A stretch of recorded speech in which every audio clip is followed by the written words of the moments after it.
In this video, I'm going to show you the secret to writing scary, accurate prophecies. Prophecies that are completely 100% true and come true every single time. Okay, so all joking aside, I do want to talk about prophecy. I want to talk about prophecy in both biblical and non-biblical texts and how prophecy gets used and how Bible scholars can use prophecy to date things. But what I want to do in this video is show you how ancient authors invented prophecy and show you that prophecy is almost never about the future. Prophecy is almost always a coded way to tell you what's going on in the present, and as such, it is actually super useful for dating texts. So if you're ready for that, let's go. Before we get started, my name is Chris. I have a PhD in Christian origins, and on this channel, I talk about the Bible and early Christianity. So if you haven't done so yet, take a second and subscribe. Okay, let's go.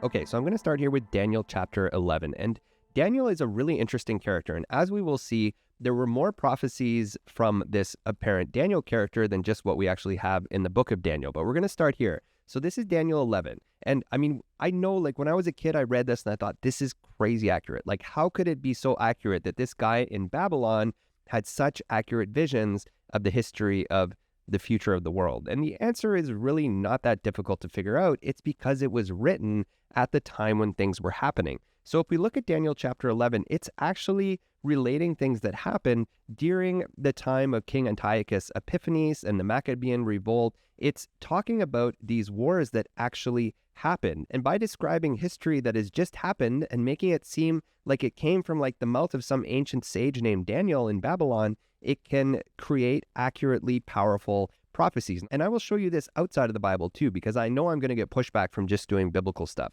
So I want to show you how this is done like large scale. But let's start with this. Daniel 11 verse 25 says, with a large army, he will stir up his strength and courage against the king of the south. So the king of the south is the king Ptolemy in Egypt. The king of the south will wage war with a large and a very powerful army, but he will not be able to stand because of the plots devised against him. Those who eat from the king's provisions will try to destroy him. His army will be swept away and many will fall in battle. The two kings, with their hearts bent on evil, will sit at the same table and lie to each other, but to no avail, because an end will still come at the appointed time. The king of the north, Antiochus Epiphanes, will return to his own country with great wealth, but his heart will be set against the holy covenant. He will take action against it and then return to his own country.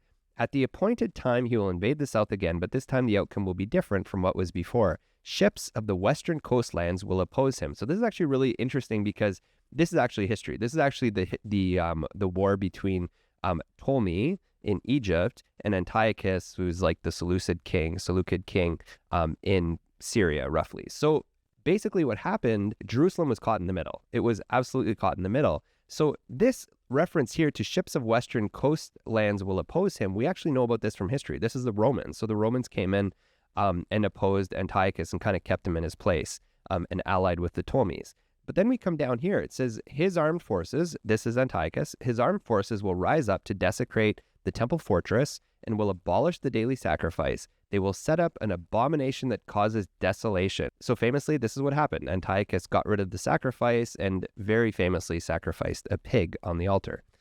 With flattery, he will corrupt those who have violated the covenant, but the people who know their God will firmly resist him. So what is this? Well, there were some Jews who allied with Antiochus, and there were some Jews who resisted him.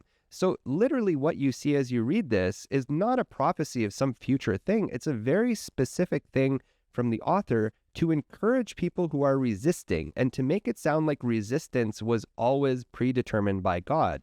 And when you finish this chapter, I won't read the rest of it, but you get these kind of vague details about what comes next. And eventually it sounds like this kind of vague thing. He will come to his end and no one will help him. So when I look at this and when a Bible scholar looks at this, it's not just because we're being cynical and saying like, oh, there's no way that Daniel could have seen the future in Babylon. You have to be honest with yourself and say like, what is this actually doing? This text is very clearly legitimizing the defiance from a group called the Maccabees. The text is legitimizing a defiance to this king and saying that God always willed that this would be. Like, this is basically set out from God, and Daniel saw all the things that were going to happen and God willed it. So this is like, for lack of a better word, almost like propaganda. It's like resistance literature. but it's using prophecy not to tell some future thing, but to talk about something happening in the here and now. Okay, so I'm going to take you away from my computer screen for a minute.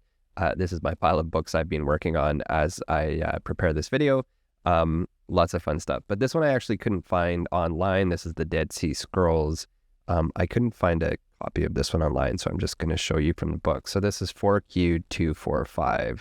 It's a second vision of Daniel, and it's really cool. There were other visions of Daniel at Qumran. So this one in particular has this list of priests and kings, which is really interesting. But what it actually does is it includes this list of priests, but then it also includes the Maccabean priests in the list of priests, and they were not actually recognized later on as in the priestly lineage.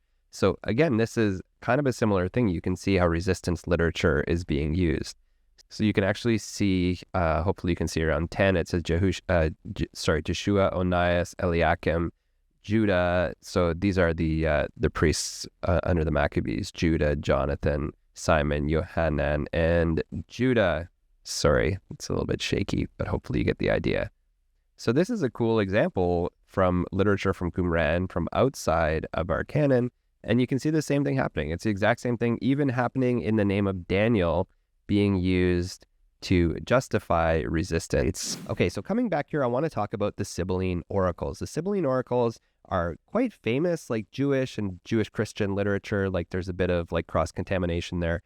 But let's read this from, it's very similar to what you see in the book of Daniel, because this was just a practice of how to write prophecy. But I think this is so interesting, because when we come down here, I'm just going to show you one little thing right here in 170 of the Sibylline oracles. So this starts, this is talking about how the Temple of Jerusalem gets destroyed. This is 70 CE under the Romans. So whoever wrote this, they didn't prophesy. They knew the Temple of Jerusalem was destroyed, but they pretend it's a prophecy. And then they kind of have a really interesting little historical tidbit that talks about fire shall come flashing forth in the broad heaven, and many cities burn, and men destroy, and much black ashes shall fill the great sky, and small drops like red shall fall from heaven. Then know the anger of God of heaven. So I wonder if you can guess what this is talking about without looking. There's probably a footnote down here, but this is actually talking about the eruption of Vesuvius in Pompeii. So this author worked this very real historical event. You can imagine this eruption that happened in AD 79, it says it right there.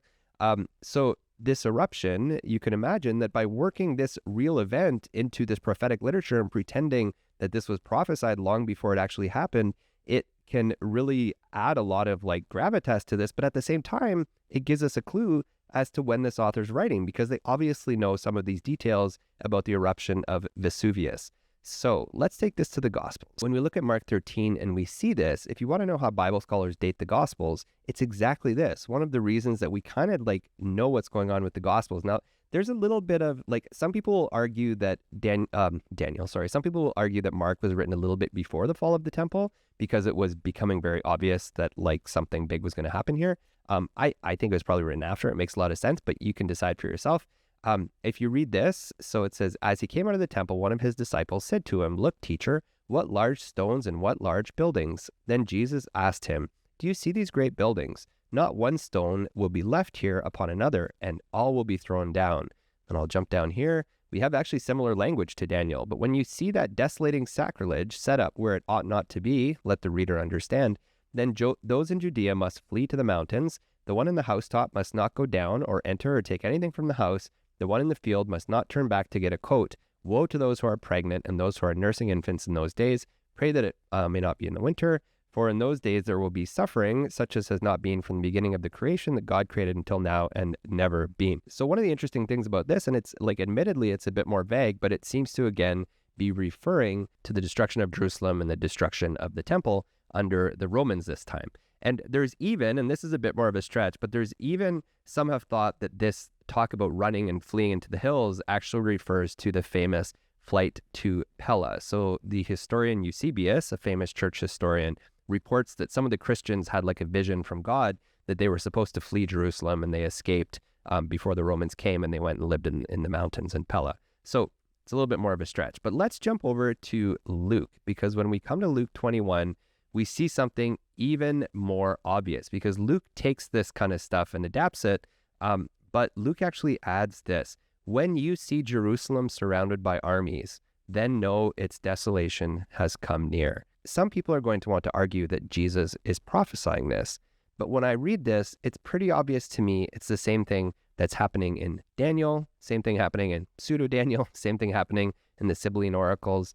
This is just the way you write prophecy. You drop in relatively specific events, and sometimes it gets so specific that we can actually know exactly what they're talking about. In this case, we do know that the Romans surrounded Jerusalem. They basically, nobody came in or came out, and the people inside basically starved to death, and then they took the city. So like really horrific end, but you can see here that this has worked its way into the Gospel of Luke, and this is a way that we can actually date the Gospels. And what's really wild, and I'm just going to talk about this like for 2 seconds here, and then I should do a video on it, but what's really wild is if you line up the material that's shared between Matthew and Luke, this is what I would refer to as the Q source. You can see my interview with Mark Goodacre. He has a different opinion, but I happen to think there's an older source behind the Gospels, the Q source, be a saying source of Jesus. And when you look at those sayings of Jesus, it's fascinating to see that those don't seem to ever refer to the destruction of the temple. So we don't know for sure. It's like a little bit of conjecture, but it seems likely that the Q sayings gospel might have been written before the fall of the temple, and then put into these gospels, which were written after. So that, in a nutshell, is how to write scarily accurate prophecy. All you have to do, take current events, put them in the lips of some figure who lived a long time ago, whether it's Daniel or the Sibylline oracle or even Jesus, and that helps you write freakishly accurate prophecies right every time. You will never be wrong. And for those people in today's world predicting the end of the world, they should take a cue from some of these ancient authors. In all seriousness, this should change the way that we think about what prophecy actually was, because when you look at how prophecy is used to create these ancient figures who prophesied things, it's often used to help encourage people who are resisting power, to ensure them that like God knows all this and God will come and set things right. And ultimately, that's what I think we actually see. And that's why we can use prophecy to date these books. Let me know what you think down below. For more conversations like this with scholars of the Bible, check out my podcast, Footnote Famous. So you can see it at footnotefamous.com, wherever podcasts are listened to. Subscribe to the channel if you haven't yet. Thank you so much for taking the time to be here. I will see you next time.